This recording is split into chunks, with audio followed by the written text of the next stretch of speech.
আমি বড় ক্লান্ত, আমি বড় ক্লান্ত বাবা।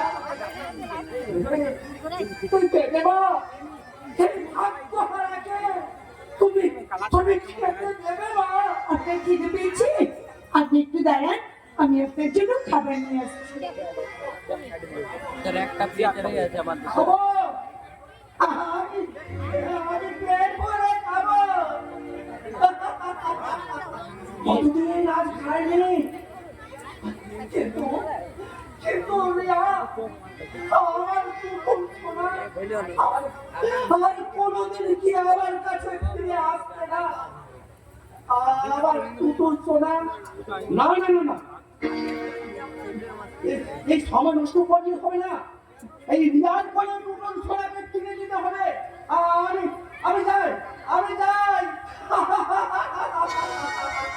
কি হলো পান্ডা বাবা, আপনি না খেয়ে চলে যাচ্ছেন?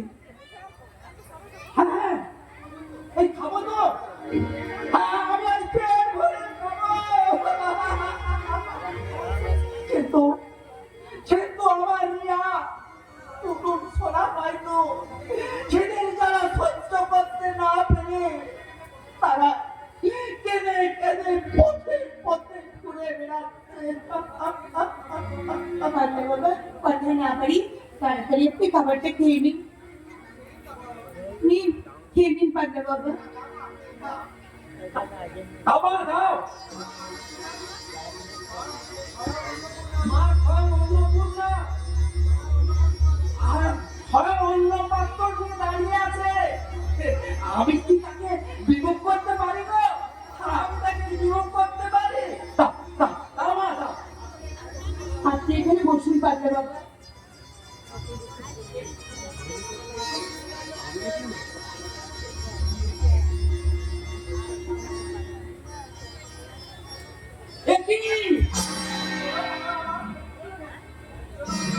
কি হলো পান্ডা বাবা, আপনি অমন ভাবে চিৎকার করে উঠলেন কেন?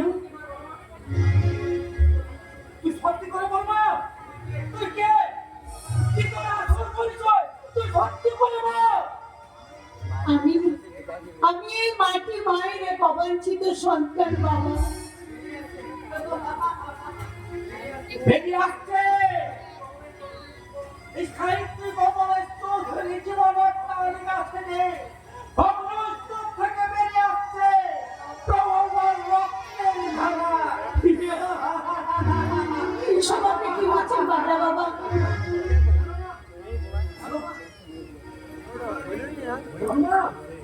আমাদের কুকুর আর বাকি দেখে হুবহু তোমার মতো চাল চলন কথা বার্তা সব সব জানালে বেকার হয়ে গেছে। পান্ডা বাবা, তাই তো তোমার ওই পান থেকে কারো জন্মটা দেখে 20 বছর আগে সেই হারানো স্মৃতি আমার স্মরণ করিয়ে দিল। আমার হৃদয়ে টুকরে থাকা যন্ত্রণাটাকে আরো আরো কষ্ট বাড়িয়ে দিল রে মা, আরো কষ্ট বাড়িয়ে। পান্ডা বাবা, এবার আপনি খেয়ে নিন, তা না হলে পরে হয়তো খাবার সময় পাবেন না। কেন কেন খাওয়া হবে না রে মা? স্বয়ং মা অন্নপূর্ণা জানতে পেরেছে আমার খুব খিদে পেয়েছে, আমি খাবো মা। মা অন্নপূর্ণা দেওয়া প্রসাদ আমি আমি আমি তৃপ্তি করে খাবো। না মা, চুপ কর হারামজাদা। বলি তোর বাপ কি মাসে মাসে টাকার বান্ডিল পাঠায় নাকি? হ্যাঁ, ঘরে দান ছত্র করে বলেছিস? মা, আমি কোনো দান ছত্র করিনি মা। আপনার খাদ্য সামগ্রী থেকে খাবার এনেও আমি খাওয়াইনি। আমি কাল রাত্রে খাইনি, আমার শরীরটা খারাপ ছিল, তাই কাল রাত্রে বাসি খাবার এই মানুষটাকে দিয়ে আমি কি কোনো অন্যায় করেছি মা?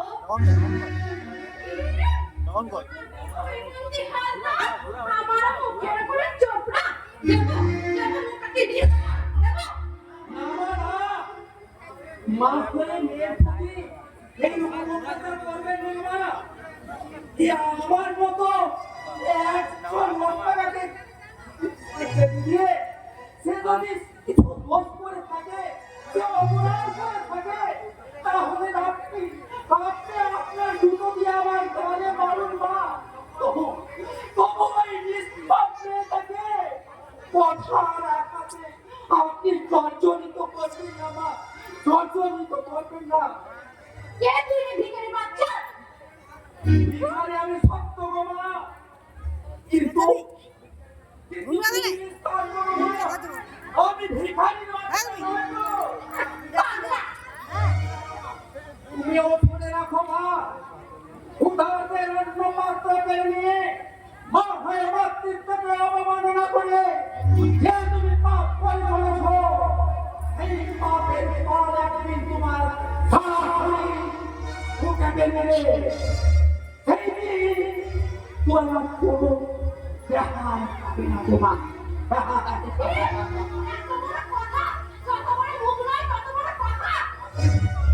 আর সেই দিন চোখের জলে সাগর সৃষ্টি করলো, এই পাপের প্রায়শ্চিত্ত তুমি করতে পারবে না গো মা, কারণ পাপ কোনদিন তার পাপ ছাড়ে না গো মা, তার পাপ ছাড়ে না।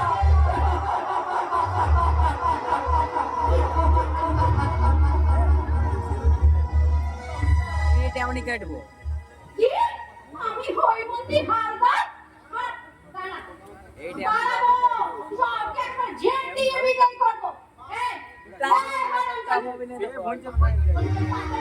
বাবাটাকে কেন ঘরে ভেতর ঢুকিয়েছিস বল? কখন?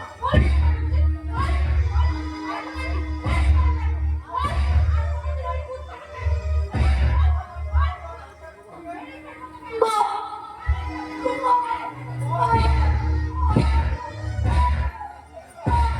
এ তুই কি করছিস রে দিদি? মেয়েটাকে মরে যাবে। আজ আমি ওকে শেষ করে ফেলবো।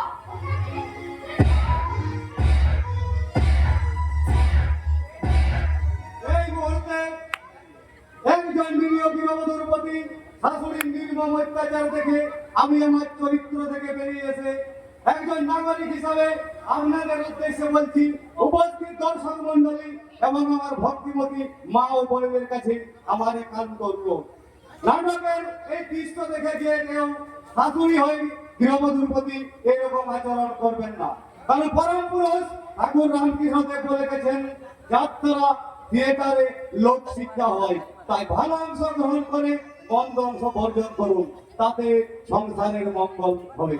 আর সেই মঙ্গলময় সংসারে অশান্তি ঝড় তুলতে পুনরায় আমি আমার চরিত্রে ফিরে এসে বলছি, দিদি রে এ যুগে কেউ কারু নয়। বলতে হবে না রে ওকে, বলতে হবে না। আরে বাবা যতই হোক তুই তো আমার ভাই নাকি? কিন্তু বিস্তত দীপক, দেখ মা দেখ, আজকে বিয়ের সমস্ত দেনা এই কি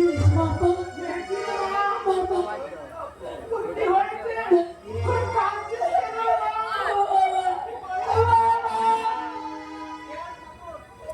রাম ঠাকুর, তার আগে আমার প্রশ্নের জবাব কর দে। দেখো দেখো রাম ঠাকুর, হঠাৎ সমস্ত বস্ত্র আমি তৈরি হয়েছে। 2.5 ঘন্টা হইলো।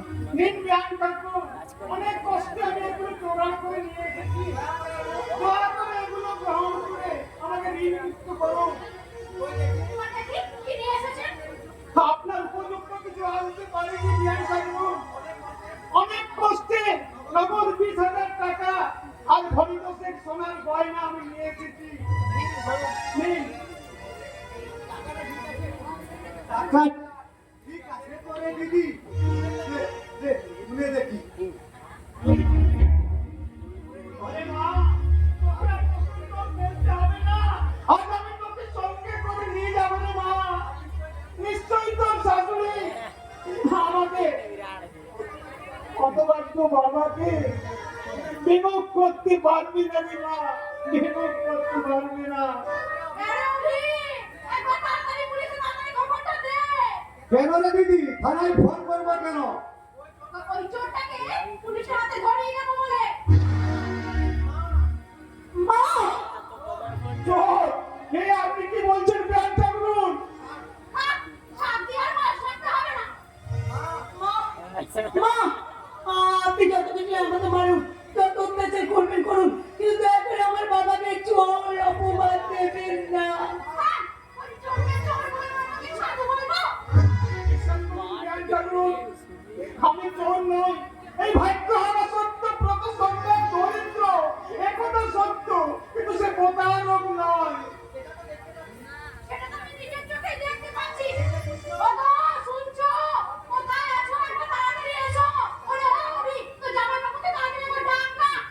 ডাকছি রে দিদি, ডাকছি।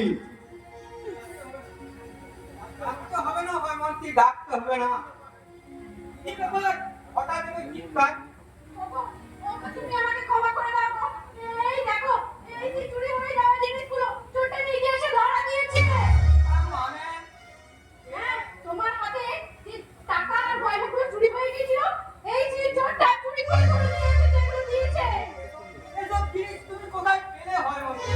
কোথায় আমার? এই চোরটা তার মেয়েকে পড়াবে বলে নিয়ে এসেছে। What? আমি চোর নই, আমি চুরি করিনি।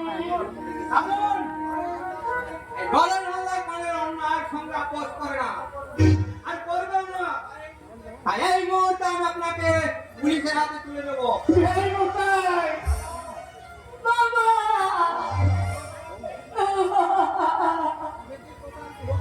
অভিনয় ঘোষাল শুভ কাজে দেরি করে না জামাই বাবু, তাই আমি থানায় ফোন করে দিয়েছি, হয়তো এখনই পুলিশ এসে যাবে।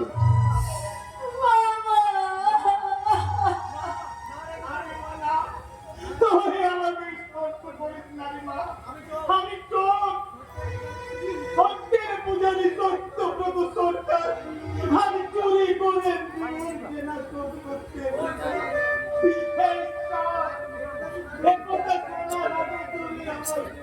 মৃত্যু দিলে না কেন ডাকো? বাবা! কেন তুমি এই কাজ করলে বাবা? কেন তুমি এই অন্যায় করলে? হ্যাঁ, তোমার অন্যায় করার আগে আমার মুখটা কি তোমার একবার মনে পড়লো না বাবা? না, তুমি আমার বাবা না, তুমি আমার শত্রু। আমি তোমার মুখ দেখতে চাই না, চাই না,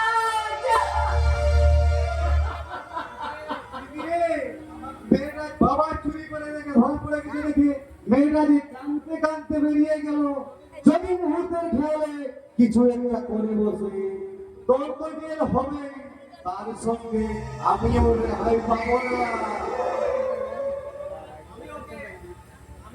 আমি ওকে ওয়াশ করতে চললাম জামাই বাবু, কিন্তু দেখবেন এই চোর যেন কোনো মতে রেহাই না পায়।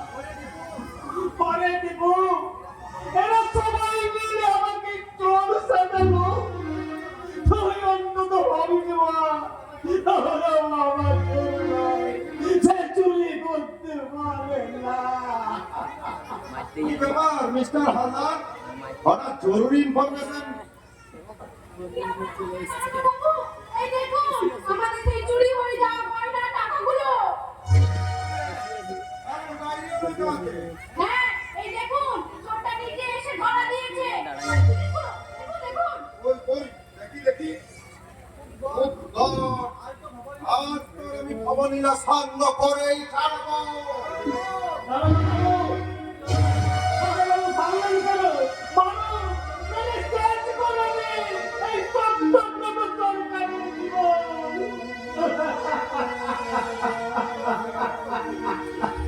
চলো দারোগা বাবু, আপনি কি ওনাকে না মানে মুখটা যেন পরিচিত বলে মনে হচ্ছে। তার মানে নিশ্চয়ই দু চারবার লাফাতে গেছে, নাইলে দারোগা বাবুর আমার পরিচিত মুখ মনে হবে কেন? ঠিক বলেছেন জ্ঞান কারণ, আপনি ঠিক কথা বলেছেন, কারণ ওই দারোগা বাবুর মধ্য কারাগারে এই চোরটাকে অনেক দিন বন্দি ছিল।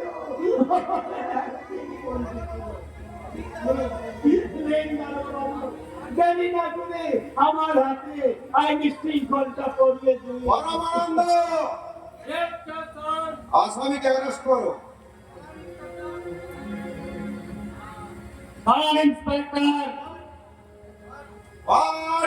আমি জানতে চাই এই অসহায় মানুষটার হাতে হাত করা পড়াচ্ছেন কেন?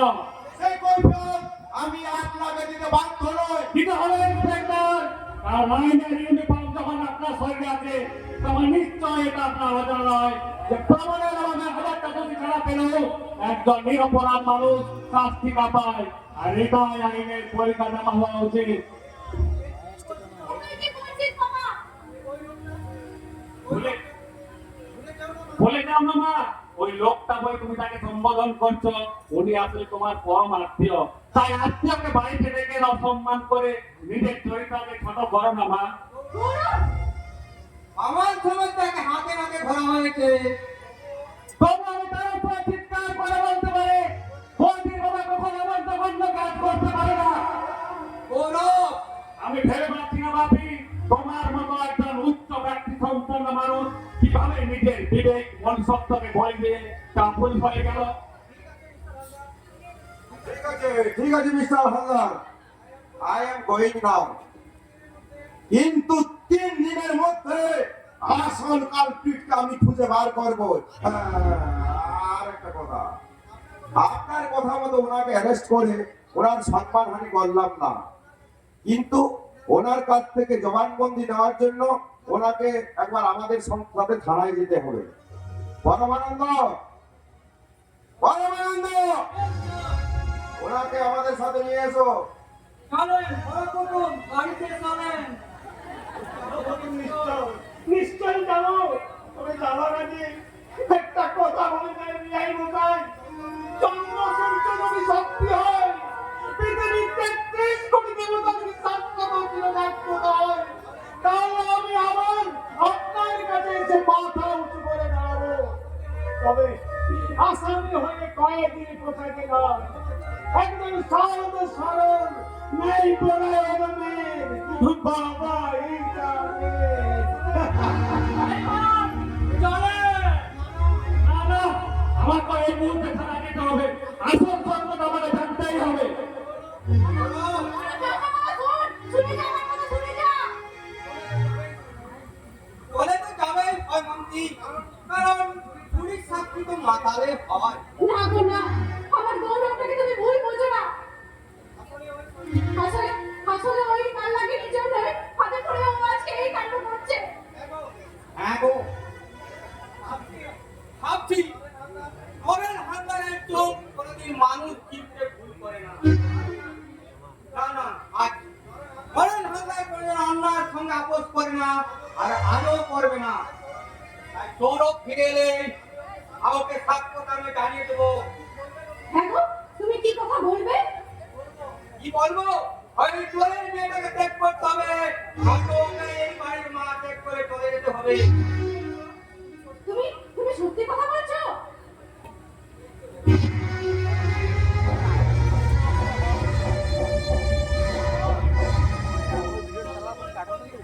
সত্যি বলছি বৌদি, আমি চোখে দেখতে না কেন অন্তর দিয়ে সব কিছু অনুভব করতে পারি। দেখতে পাই আমাদের সংসারের সুন্দর প্রতিচ্ছবি। ঠাকুরপো, হ্যাঁ ম্যাডাম বৌদি, বড়বাবুদের মুখে তোমার আমূল পরিবর্তনের কথা শুনে আমি খুব খুশি হয়েছি। যা বসে কথা, তুমি আগে আমার সামনে এসো তো। কেন ম্যাডাম বৌদি? আমি বাবা রঘুনাথের কাছে পুজো দিতে গেছিলাম, তোমার দৃষ্টিশক্তির জন্য মানত করেছি। আমার অপরাধ ক্ষমা করে দিন, তিনি যদি তোমার দৃষ্টিশক্তি ফিরে দেন, তাহলে আমি সোনার চোখ দিয়ে তাকে পুজো দেবো। আমি আমি কখনো আমার মাকে দেখিনি, সেই ছোটবেলায় কেউ মাকে হারিয়েছি। মায়ের কথা আমার মনেও পড়ে না। অর্থ দিয়ে বলে না পালনকে আমি সারা জীবন শুয়ে থেকে কখনো ঈশ্বর লোকপাশ জানতে পারিনি। তবে এই মন্দিরে এসে জানতে পেরেছি যে মন্দিরে কত সুখ, কত আনন্দ লুকিয়ে থাকে।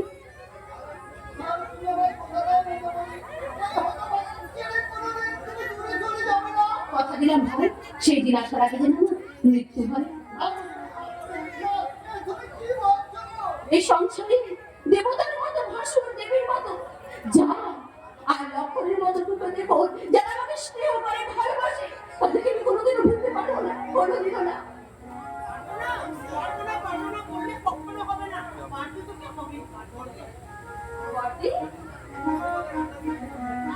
রান্না বান্না সব শিখলাম। এই তো বাহ বাহ, শাড়ি পরে তোকে কি সুন্দরটাই লাগছে। দেখ মেজো, তোকে না তোকে না খুব সুন্দর লাগছে। মেজো ঠাকুরকে দেখলে মনে পাগল হয়ে যাবে।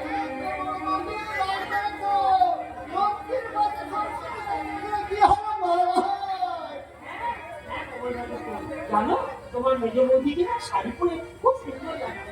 আর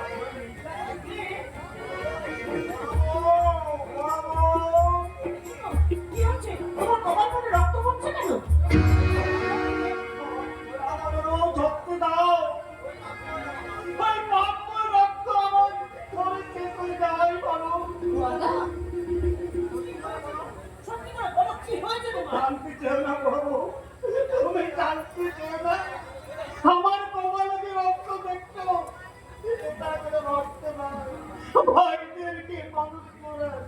উপযুক্ত। তার মানে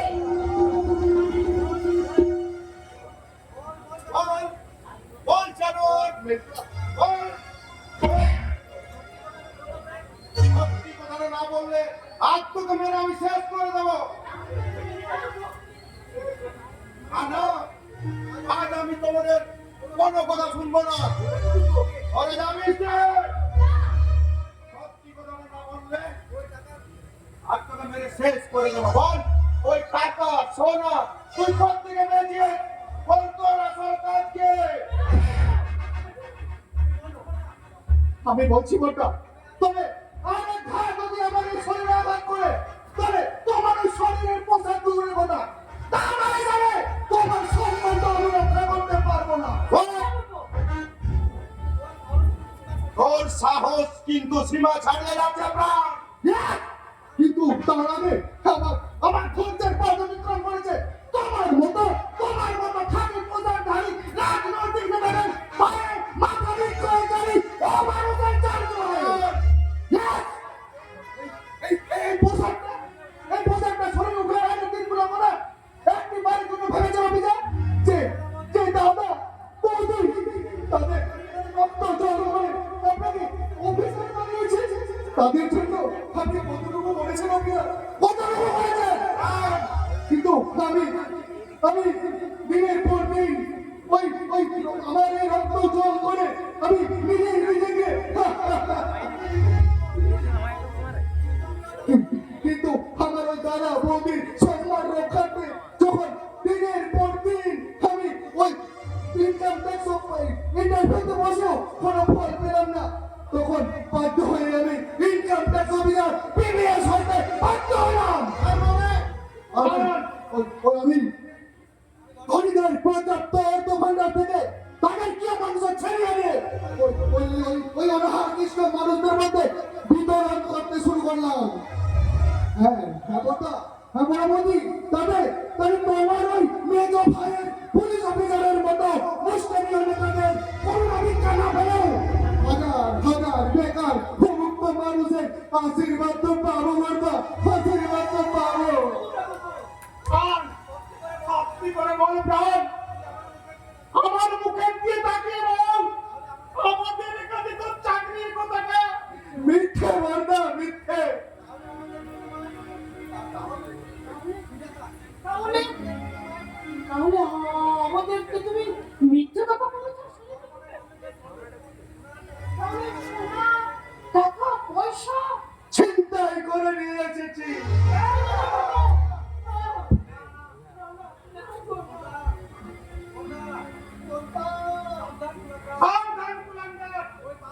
ওই পাপুকে তুই আমাকে করতে বলে ডাকবি না।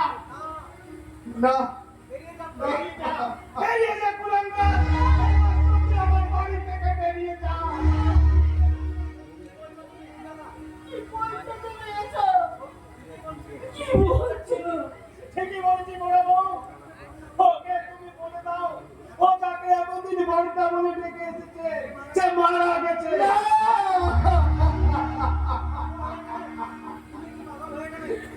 তুমি কি পাগল হয়ে গেলে নাকি? আরেও বলে দাও এই মুহূর্তে যদি আমার বাড়ি থেকে বেরিয়ে না যায় তাহলে ও অমর।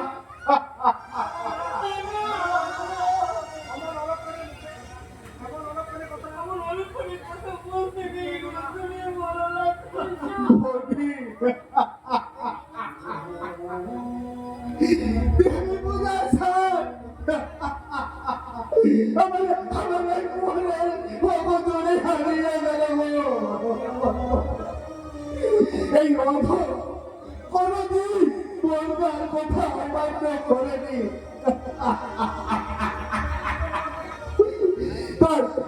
আজও করবে না বলতে, আজও করবে না।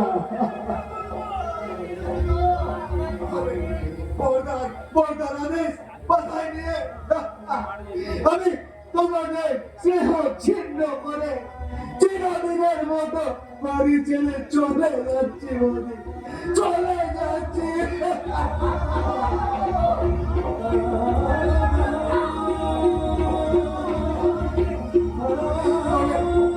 যাওয়ার আগে বৌদি পর্দাকে আর কমলকে তোমার স্নেহের আচরণ শীতে বন্দি করে রেখো, বন্দি করে রেখো। আমি অধর দিব না, তুমি কখনো এই কাকুটার খোঁজ নেই। তাহলে তাহলে দাদুকে বলো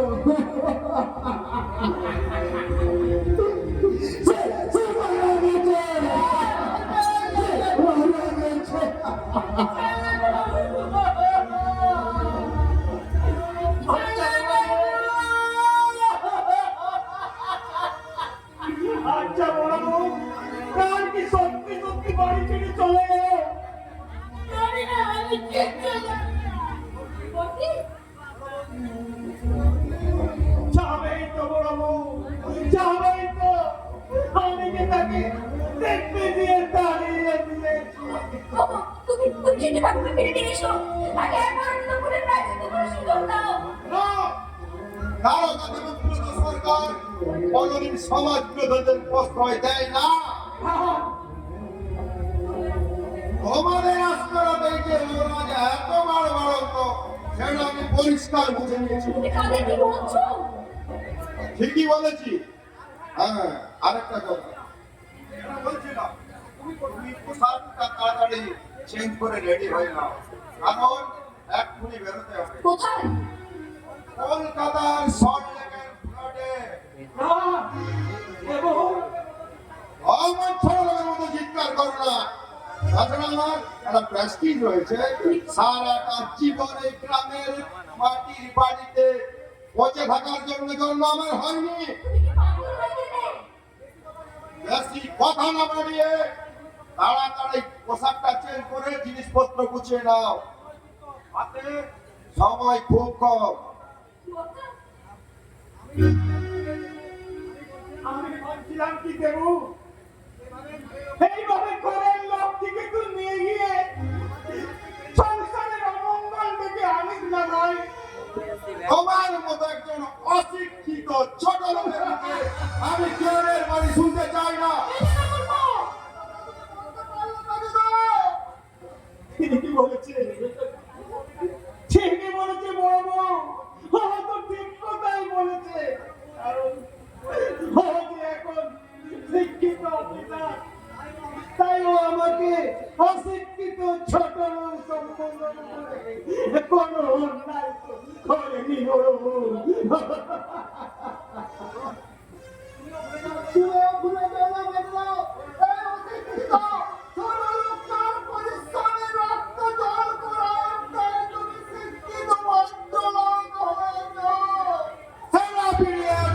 বারবার একটা কথা শুনে শুনে কান একেবারে আমার পড়ে যাচ্ছে। বল বল বলো বলো, কত টাকা খরচ করেছো আমার জন্য? সব করে নেবি বুঝি, শুধু শুধু কেন ঋণের মতো দাঁড়াবি রে ভাই? যেমন ফোন করবে আমার রাতের উপর রাত জাগায় ভুল। আমার চোখ থেকে জলে গোলা ফোটা ফোটা চোখে যেতে ইচ্ছা বদল করে তবে স্নেহ ভালোবাসা আর মায়া মমতা দিয়ে বড় করে তুলেছি। ফিরিয়ে দে রে দেবু, ফিরিয়ে দে। পাগলের পাগল শোনার মতো সময় আমার হাতে নেই। চলে সমিস্টে একবার যখন আমি অর্থ দিয়ে ওই নরকের গণ্ডি পার করে এসেছি ওই মন্দির দেবতায়, তখন হাজার চেষ্টা করলেও আমাকে এখান থেকে নিয়ে যেতে পারবে না। তাহলে তুমি কি বলতে চাও? হ্যাঁ, নিজের স্বামীর চাইতে ওরা ওরাই তোমার কাছে সব চাই না? নিশ্চয়। এই কদিনে তবে ভাসুর বাসের প্রেম খুব ভালোই চলছে।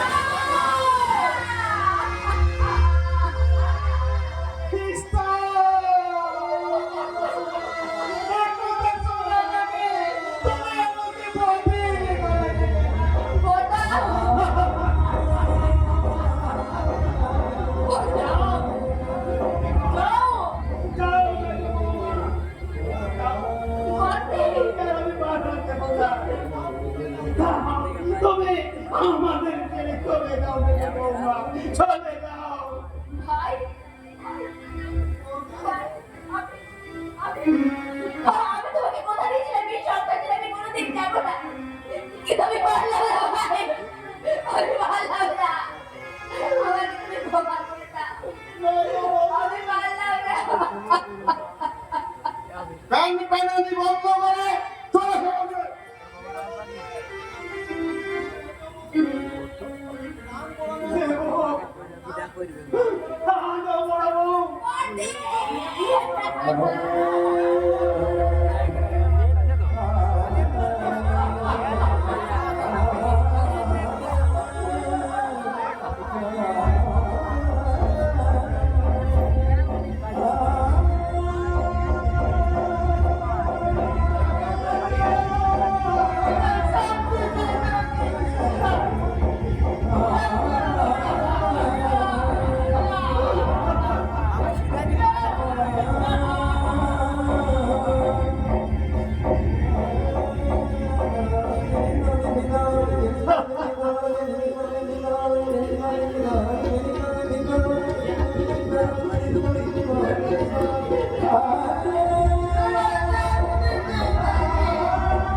আমি কাঁদবো না, কারণ বিশ্বকবির রবীন্দ্রনাথ ঠাকুর গীতাঞ্জলি পেয়েছিল শ্রেষ্ঠ সম্মান নোবেল পুরস্কার, আর আমি বাইরে উপযুক্ত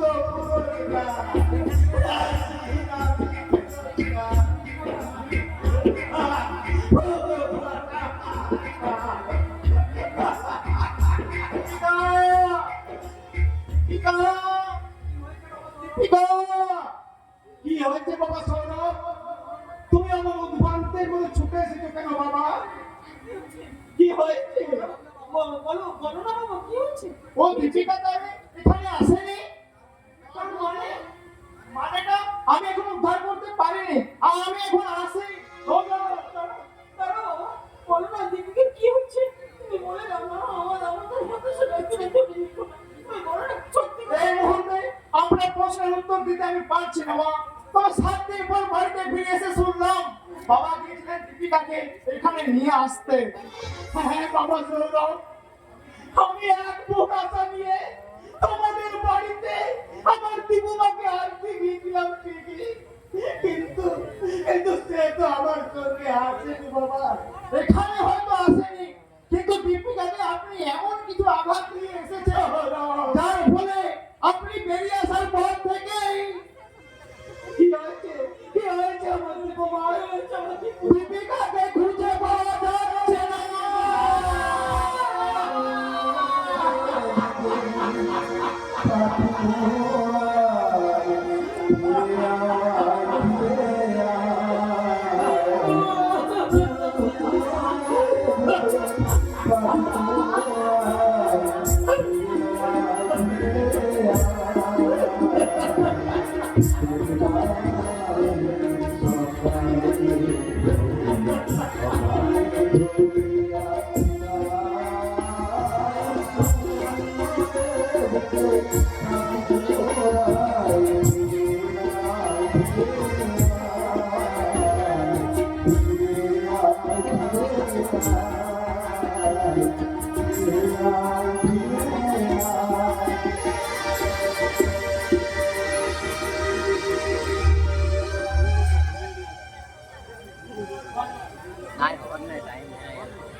সবই বিফলে গেল।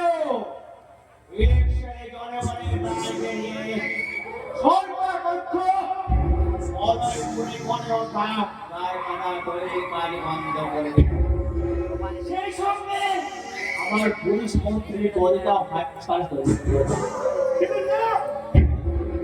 কংগ্রেস চৌধুরী স্বীকার করে না।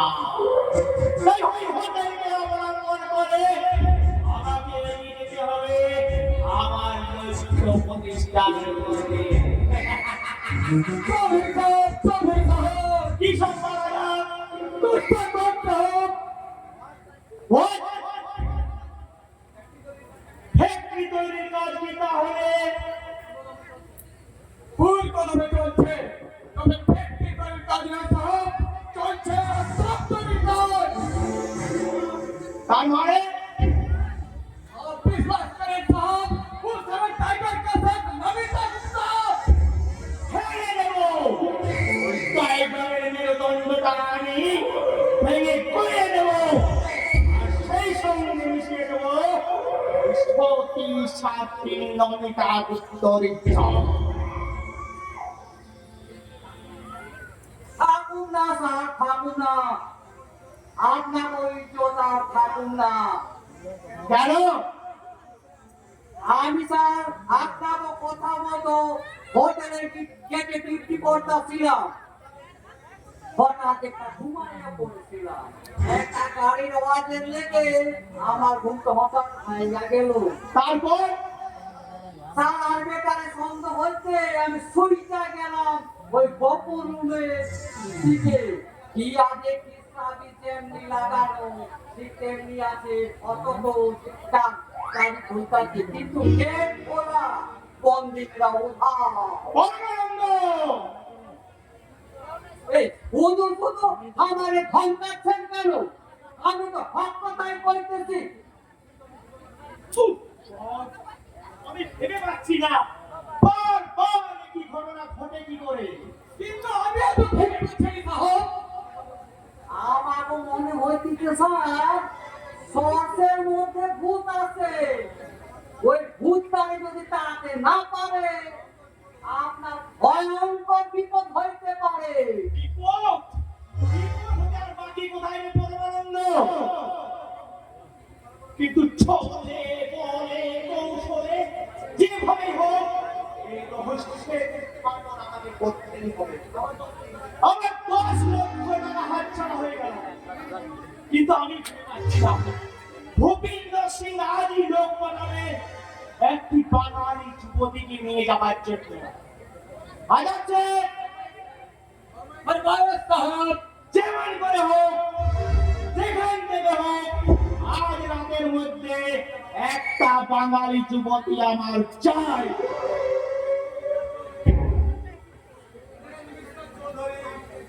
এনেছি আপনার পছন্দ মতো জিনিস দেখতে। ঘোষাল থ্যাংক ইউ আপনাকে আপাতত আমি এই 1 লাখ টাকাই দিলাম। আপনি ঠিক পেয়ে যাবেন।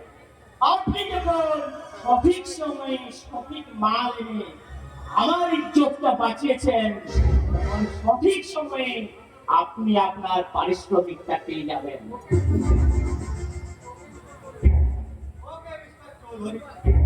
Good bye. আর হ্যাঁ, বলুন। একটা কথা, ওই তাজা গোলাপটাকে এমন জায়গায় বাজার করবেন যাতে সারা জীবনও ফিরে আসতে না পারে। হাজার হোক ও আমার ভাগ্নের বউ বলে কথা, তবে বিশ্বত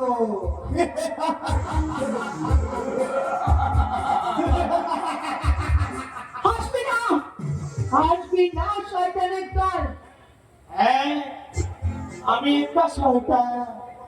এই কমিউনিস্ট চৌধুরী শুধু শয়তান নয় রে।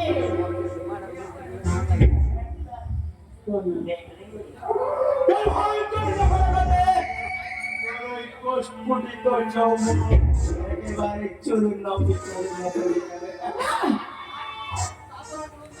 তোরা কোনোদিন পারবি না শয়তান।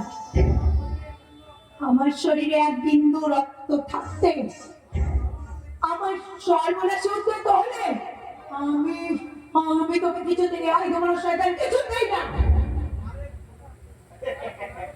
আরে তোরা এখানে দাঁড়িয়ে দাঁড়িয়ে এখন কি করছিস? যা, যা, কারণ বিয়ে মানে মায়ের চাল। আরে তোদের সামনে উলঙ্গ করলে তোর লজ্জা করে না? যা যা আরে দুই খান ফুলের মালা আনুন স্যার। মারা কি হবে? আগে বিয়ে, তারপর পুরস্কার। সেটা বেরিয়ে আস। ওরে বাবা। এবার এসো। এসো সুন্দরী। এসো। তোমার প্রতি পূজাটা সেরে নি। খবরদার শয়তান! আর আলোর দৃষ্টি নিয়ে আমাকে স্পর্শ করার চেষ্টা করবে না, তাহলে কিন্তু এই নারী দেহ থেকে বেরিয়ে আসবে নাগিনী মূর্তি। আর এই নাগিনীর বিষাক্ত ছোপরে তোর সরাসরি বিষে বিষে নীল হয়ে যাবে, নীল। তার আগে তোর ওই যৌবনের দম্ভটাকে আমি একেবারে চূর্ণ কিছু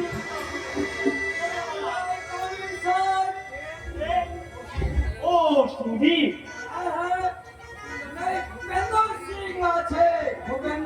হ্যালো সিংহি, আপনার মাল রেডি আছে।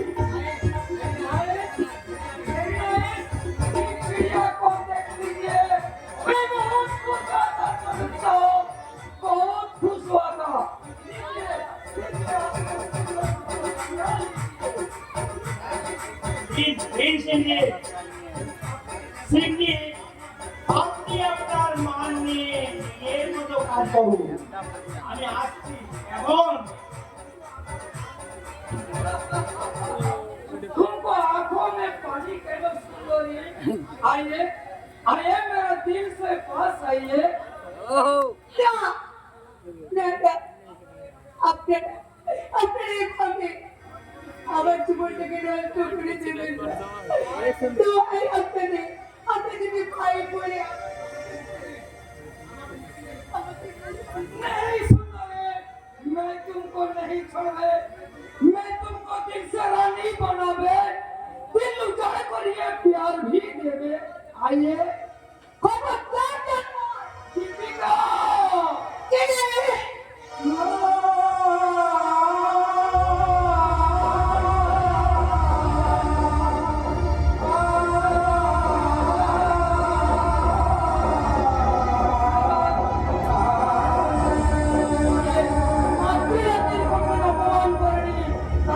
ম্যাডাম, আপনি আমার সঙ্গে আসুন, আমার বাড়িতে আসুন।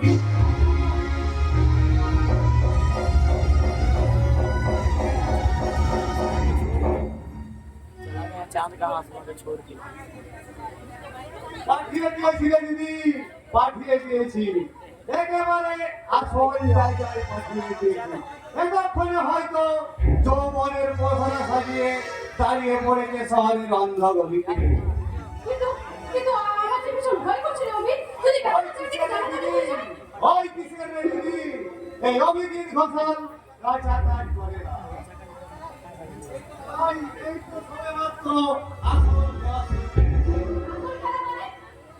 তুই বড্ড বোকা। আরে বাবা, তুই একদিন বলেছিস যে তোর সতীনের ছেলে ওই ছোলমের হাত থেকে হালদার বা প্রপার্টির সমস্ত মালিকানা তুই ছিনিয়ে নিবি। অভিজিৎ, খেলতে দে দিদি, খেলতে দে। তোর ভাই যখন তোর পাশে আছে, তোর শেষ ইচ্ছা পূরণ হবে।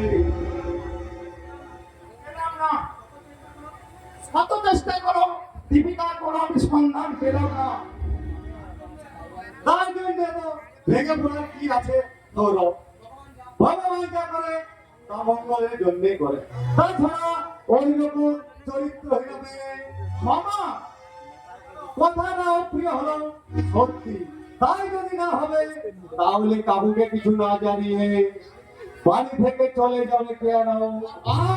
মামা, তুমি চুপ করো, আর কাটা ভাই নুনে ছেড়ে দিতে এসো না, কারণ এমনিতে আমার সারা শরীরের রক্ত টকবক করে ফুটছে।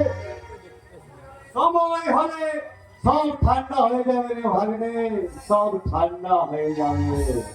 তাছাড়া তুই একজন ডাক্তার হয়ে কেন যে ব্যাপারটা বুঝতে চাইছি না তা আমি ভেবে পাচ্ছি না। আরে বাবা, এত টেনশন ফিল করলে তোর যে মেন্টাল ডিপ্রেশন এসে যাবে। কোথায় বাকি নেই বাবা, এবার আমি সত্যি সত্যি পাগল হয়ে যাব। যে দীপিকা আমাকে নিয়ে একটা স্বপ্নের মালা গেঁথেছিল, তাহলে কি অভিনয় বাবা সৌরভ, সুন্দর অভিনয়। আমি তোকে কথা দিচ্ছি, তোকে আবার একটা ভালো মেয়ে দেখে আমি তোর বিয়ে দেবো। আমার সেই বিয়ে না, আর আমি নতুন করে কাউকে মায়ার বাঁধনে বাঁধতে চাই না। কারণ সবাই প্রবঞ্চক, সবাই বেমান, সবাই স্বার্থপর। আপন হয়ে যাবে রে ভাগ্নে, আপন হয়ে যাবে।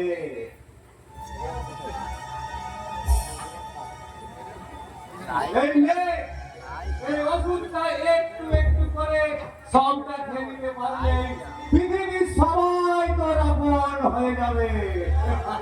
নে, ধর। বাবা, আর কোথায়?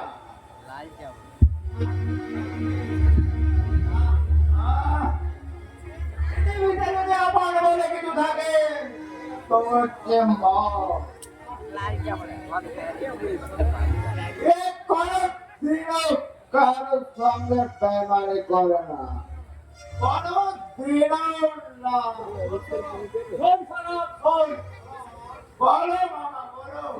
বলছিলাম কি, দিনকাল ভালো নয়। মেয়েটা মানে তোর বউ বাইরে কোথাও কিছু করে বসার আগে আইনি জাল থেকে বাঁচার রাস্তাটা তো পরিষ্কার করে রাখার প্রয়োজন। বলো, কি করতে হবে আমার? বেশি কিছু নয়, শুধুমাত্র এই কাগজটা একটা সই করে দিয়ে থানা থেকে কোর্ট পর্যন্ত যান করার আমি করে নেব। বলো, কোথায় সই করতে হবে? জমে যাওয়ার জন্য আসছে মামা। বলো, কোথায়? এই যে এই নিচে কোথায়?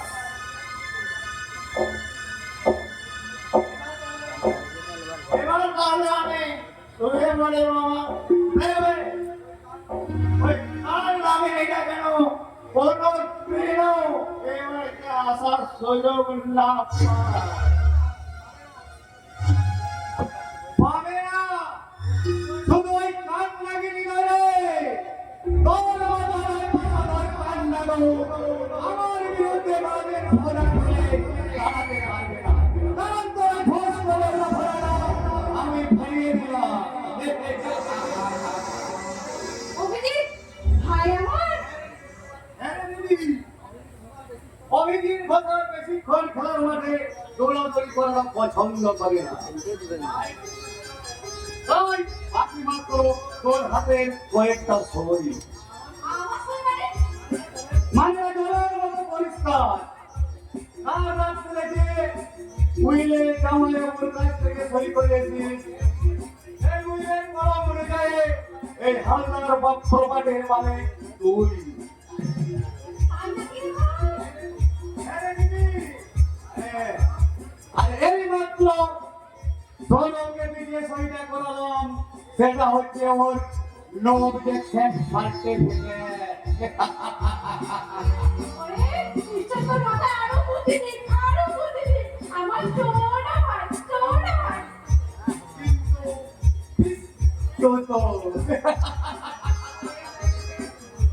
তাই এই জায়গাতে আস্তে আস্তে এবার তুই দুটো সই করে দে তো দিদি।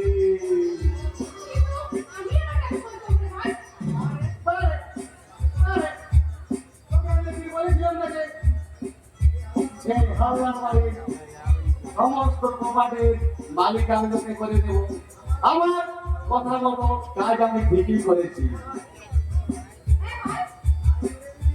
ভাই নয় রে দিদি, ভাই নয়, কোথায়? অভিজিৎ,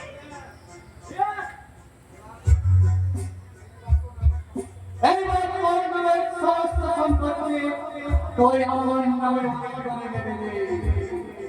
অভিজিৎ।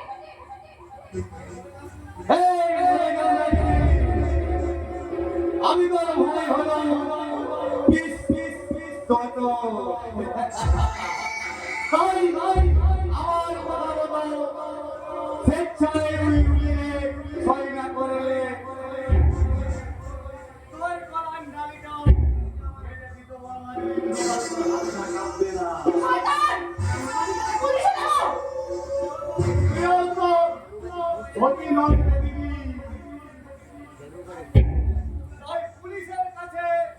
মুখ খোলার চেষ্টা করলে সবচেয়ে বেশি বিপদে পড়বি তুই।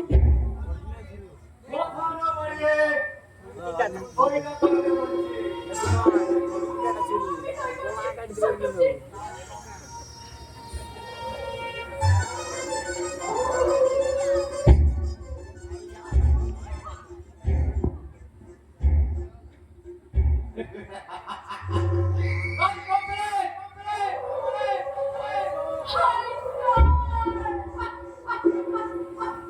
মা মা এটা চলো মা, বাপে কেমন করছে?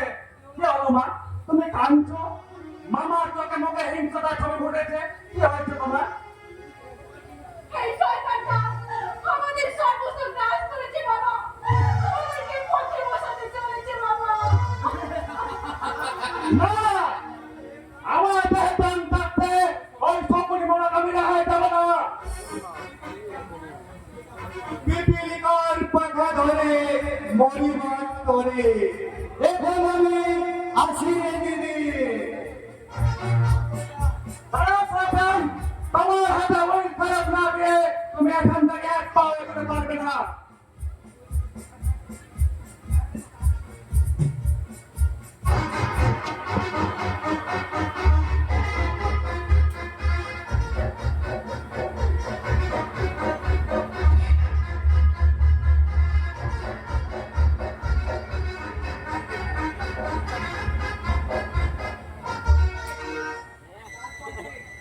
কাজ কমপ্লিট।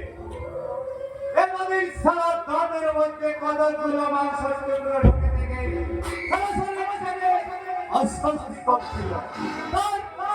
এক টুকরো বেরিয়ে গেল।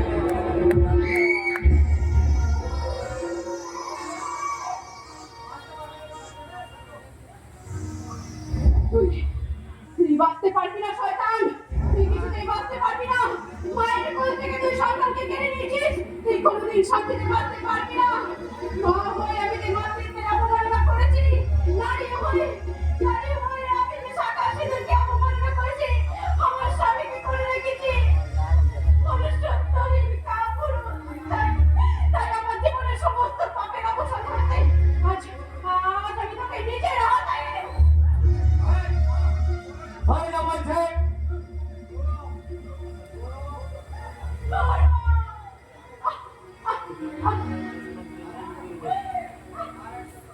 আর একটা কথা, কাল সূর্য ওঠার আগে এই বাড়ি ছেড়ে চলে যাবে, কারণ 10 লাখ টাকার বিনিময়ে নরেন হালদার তার সমস্ত বিষয় সম্পত্তি এই অভিজিৎ ঘোষালকে বিক্রি করেছে।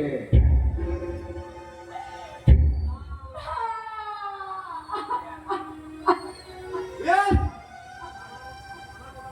আমার কথা মতো কাজ না করলে আইনি ব্যবস্থা নিয়ে যাবে, কিন্তু মাত্র দেরি করবে না।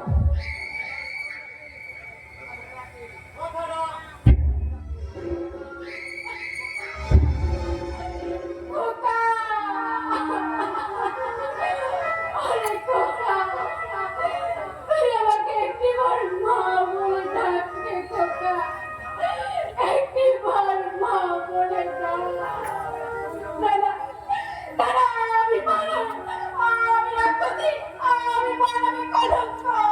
আমাকে তুই শাস্তি দে রে খোকা, আমাকে তুই শাস্তি দে। অজন্তি, আমি যে ভীষণ বুকের যন্ত্রণা, দেখি বড়বাবু ভাবে পড়ে আছে। ও অজন্তি, বলো, চুপ করে থেকো না। বলো না, বলো। মামা কেন ভান্ডার মতন বেরিয়ে গেল? দেখি কি হয়েছে, বলো রে। বলো, বলো। আমার কোনোদিন কন্যাকে সারা দেবে না বাবা। তার মানে বললো তোমরা মারা গেছে।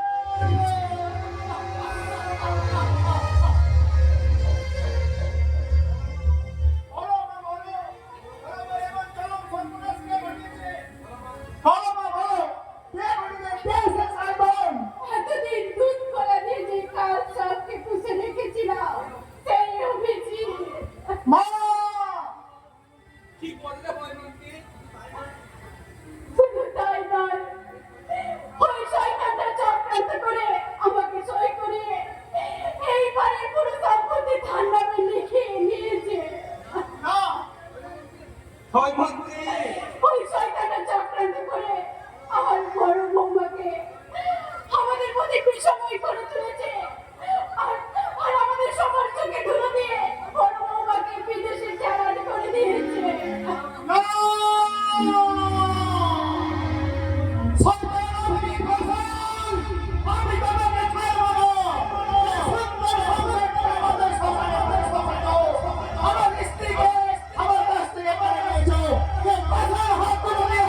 করতে হবে। তাই হতভাগা লোকে দীপিকাকে বড্ড ভালোবাসতো, ওকে না খুঁজে পেলে হতভাগাটার আত্মা কোনোদিনও শান্তি পাবে না বাবা, কোনোদিনও না। হে ঈশ্বর, এতদিন তুমি আমাকে মানবিকতা, বিবেক, মনুষ্যত্বে চোখ দুটো অন্ধ করে রেখেছিলে। এবার তুমি আমাকে মৃত্যু দাও দয়াময়, এবার তুমি আমাকে মৃত্যু দাও, যেন এবার আমি আমার ছেলের সঙ্গে একই চিতায় চলে আমি আমার সমস্ত পাপ মুছে আমি মুক্তি পেতে চাই।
ভুলে যাও না মিষ্টি, এটা কলকাতার শহর। আর এই শহরের বুকে আইয়া ভূতের মতো পোশাক পরে বসে থাকবে, আমার প্যাস্টি থাকবে না। বলে তুমি আমার এই পবিত্র বাংলার গৃহবধূ স্বাস্থ্যকর প্রেস্টিজ নষ্ট করবে? হ্যাঁ করবে করবে করবে। ওই আত্মিকালের ভর্তি পড়ি সাজে ঘরের পরে বসে থাকবে, চলবে না। আমার কথা মতো মাথার ঘোমটা খুলে স্মৃতির সিঁদুর মুছে তোমাকে আগের মতো পোশাক পরে মোড়াল হতে হবে। না, তা আমার পক্ষে সম্ভব নয়। What? ভুলে গেলেন? এর মধ্যে ভুলে গেলে সেই মন্দিরের কথা, সেই মন্দিরে জাগ্রত দেবদেবী দাদা ভক্তির কথা। আবিষ্টে অতীতকে আপনি মন থেকে মুছে ফেলে ভবিষ্যৎ প্রতিষ্ঠার পথে এগিয়ে যেতে চাই। কিন্তু তার সঙ্গে আমার পোশাকের কি সম্পর্ক? আছে। এটা কলকাতা শহর তো, তাই নিজেকে যত বেশি স্মার্ট রাখবে ততটাই লাভ। দেখুন মিস্টার ঘোষাল, এই সামান্য ব্যাপারটা ওকে আমি কিছুতেই বোঝাতে পারছি না। মিস্টার ঘোষাল, আমার অফিস আমার আগত, আমি তাহলে এলাম। দেখি, আপনি বেরিয়ে যাবেন আর আমি আরে নো নো মিস্টার ঘোষাল, ওটা কোনো ব্যাপারই নয়। কারণ আপনার মতো বন্ধু সঠিক সময় না পেলে আমি কি এই কলকাতার ফ্ল্যাটে আসতে পারতাম বলুন? এটা কিন্তু আপনি বেশি বাড়িয়ে বলছেন। আমার কিন্তু আর দেরি করা যাবে না। তুমি ততক্ষণে এই মিস্টার ঘোষালের আপ্যায়নের ব্যবস্থা করো। আরে বাবা, এত সংকোচ কিসের? একা থাকো, কখন কি প্রয়োজন হবে বলা তো যায় না।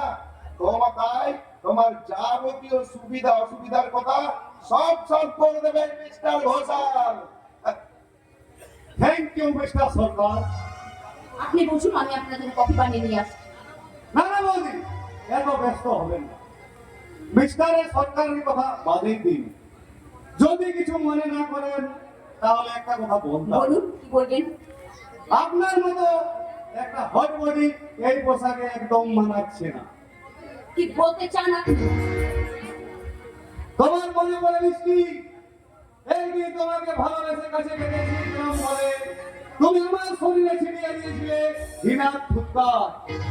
আপনি মানে? অভিজিৎ ঘোষাল। না, তাই সে ভগবানের প্রতি শেষে অনেক প্রেম করে তোমায় তুলে নিয়েছে কলকাতার এই ফ্ল্যাটে।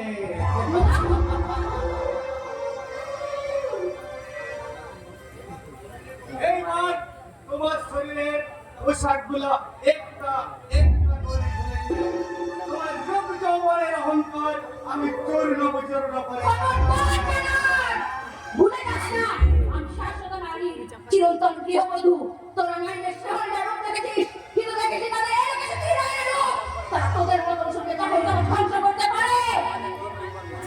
যেমন তোদের মতো অসুরকে আমি ধ্বংস করবো কাল ভৈরবের রূপে। দেখ এবার আমার খেলা।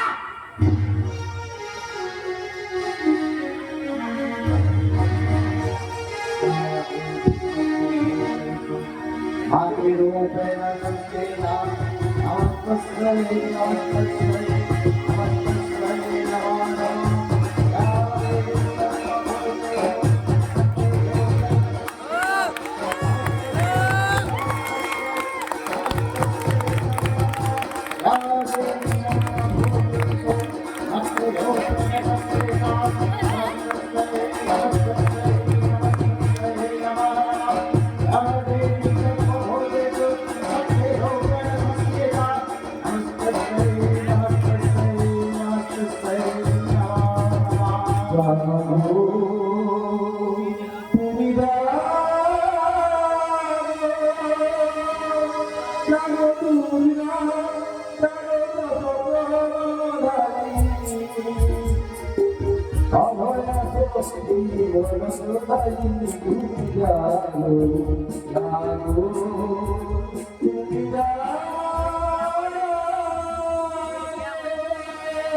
তোর এই সতীত্বের গর্ভ এবার আমি চূর্ণ বিচূর্ণ করে দেবো না, কে তুই?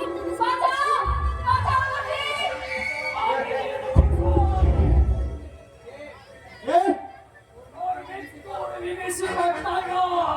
টাইগার এবার আমার বাচ্চার সুযোগ দাও ভাই টাইগার বাচ্চার সুযোগ দাও আর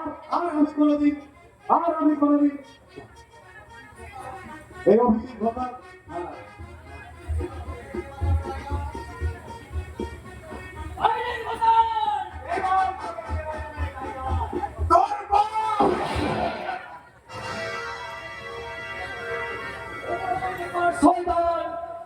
নারীর মাতৃত্বকে অবমাননা করার পরিণাম কত ভয়ঙ্কর!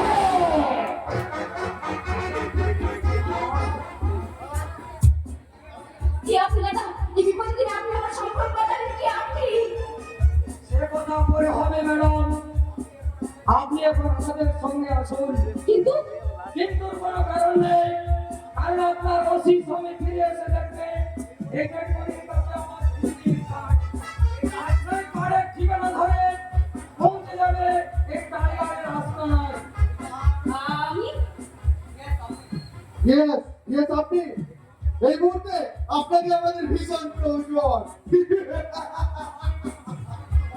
আপনার কোনো ভয় নেই ম্যাডাম, কারণ আগামীকাল আমাদের একটা বড় প্রোগ্রাম আছে। আর সেই প্রোগ্রামে আপনাকে আমরা একটা বিশেষ ভূমিকায় দেখতে চাই। আশা করি আপনার ভালোই হবে, তাই বলছি আসুন ম্যাডাম।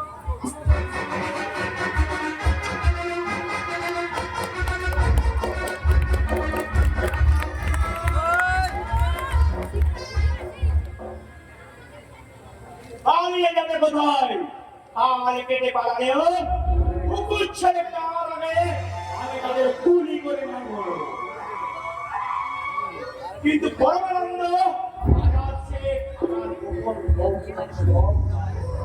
যদি কোনো রকমে ফাঁস হয়ে যায়, তাই তো আমি ঠিক পাচ্ছি না।